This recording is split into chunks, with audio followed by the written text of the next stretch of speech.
Hi, Michael Maine. The graphic novel I was tasked with analyzing was V for Vendetta. It's by Alan Moore and David Lloyd, published by DC Comics Vertigo. It is a compilation of a 10-issue maxi series that was published by DC Comics Vertigo in 1989, between 1989 and 1990. Length is 298 total in the graphic novel, 265 of which is actual comic. The other 33 pages is behind the scenes stuff, artwork, two short stories that were published years prior to the original comic series. It follows the structure that is outlined in the welcome letter as far as a graphic novel. You have 3 acts.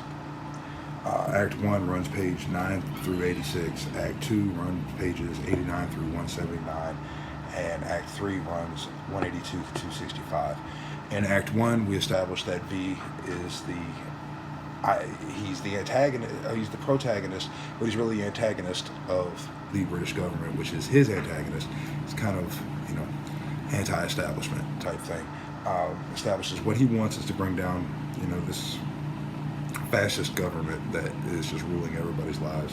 Act 2, he's doing all these things to accomplish this goal. And the police are hot on his trail. They figure out a couple things, figure out who he is, what's going on, or not exactly who he is, but where he came from. And in Act 3, he accomplishes his masterstroke at the cost of his own life and establishes a legacy for those after him to carry on. Has a definitive beginning, middle, and end, Act 1, 2, and 3. And the ending is very satisfactory. He accomplishes everything that he sets out to do, and the way he goes about it is genius and beautiful. There's several characters that have character arcs in the graphic novel itself, but I would argue that Evie has the strongest, and even more so, even though this graphic novel is the story of V's revenge against the British government, I think it would also be considered Evie's story, because she goes through, I found examples of the hero's journey through the narrative that she goes through, from call to adventure when V, supernatural aid, when V rescues her from the police and takes her to the Shadow Gallery, which is her threshold crossing. She denies the call to adventure by denouncing V's methods. She's kicked out of, the Shadow Gallery, which is her challenges and temptations.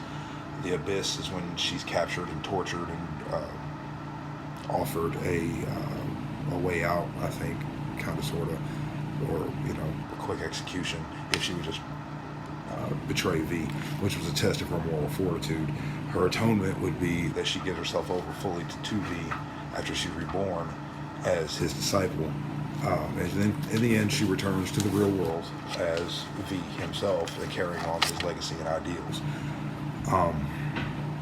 There's very effective transitions between the panels and the pages in this graphic novel. And one example that I printed off, and I'm sorry for the size, my library failed me today, but is this one. And it is page 184 and 185 in the graphic novel. And in it,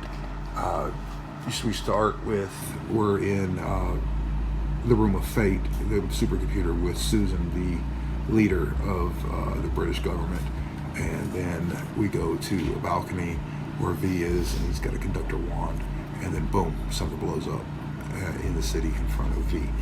And then it goes to inside the building, everything's on fire, and they're having a conversation. And then it goes to Helen Heyer, who's with the Irish gangster, and then back to V. So we were going like 3 different places, back and forth, but you know exactly what's going on, where you are, what place it takes in the story, and how it affects everything. So very effective transitions in the book. McLeod in the textbook talks about transition formula, and it is a formula that most comics, both domestic and foreign, follow, and the main transition types. And V for Vendetta follows this formula almost perfectly, with the action to action, moment to moment things like that. It even has a couple of non sequitur panels. I didn't get a copy of them, but it's not many. I think it's like one or two. But yeah, it follows the formula to a T. Let's see. Pages of mini comic idea. This is a panel or page of page 77 from the comic, and in it is Mr. Almond, and he's caught V in the act of murder, and he's attempting to stop him. He's got his gun, he's pointing his gun, he pulls the trigger. You don't have a sound effect, but you can obviously see that the hammer falls on the gun. He looks, nothing happens, and he looks at it, and he's like, oh crap. And then V dashes across the hallway, stabs him, and then Almond meets his fate. So you got a beginning, Almond finds him in the hallway, tries to shoot him, the middle, V dashes across, and the end, Almond is stabbed by V's swords. So you have a complete story, mini comic on one page. The directional flow of the comic definitely pulled me through. The last panel on every page kept me wanting to read more. You know, what was going on, turning pages left and right. I think I read it in 3 days total twice. So I loved it, and I couldn't get enough of it. It was even more so the second time around, because even though I knew the story, I wanted to make sure that I wasn't missing anything. That being said, I definitely recommend it to anybody who loves comics. Alan Moore's work especially, because this is probably one of the greatest things I've ever read, written by him. Classmates, if you want to know how a comic should be put together, this is, a shining example of everything that we've learned this month as far as panel placement, artwork, dialogue, descriptive text. It's amazing. Fun fact: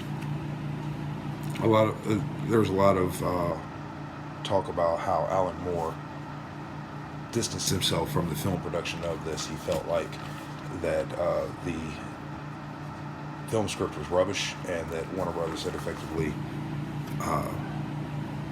stolen from him. I don't know why he felt like this, but I've read and heard that he is very much like this with everything of his that he has done from Hell and this one and others.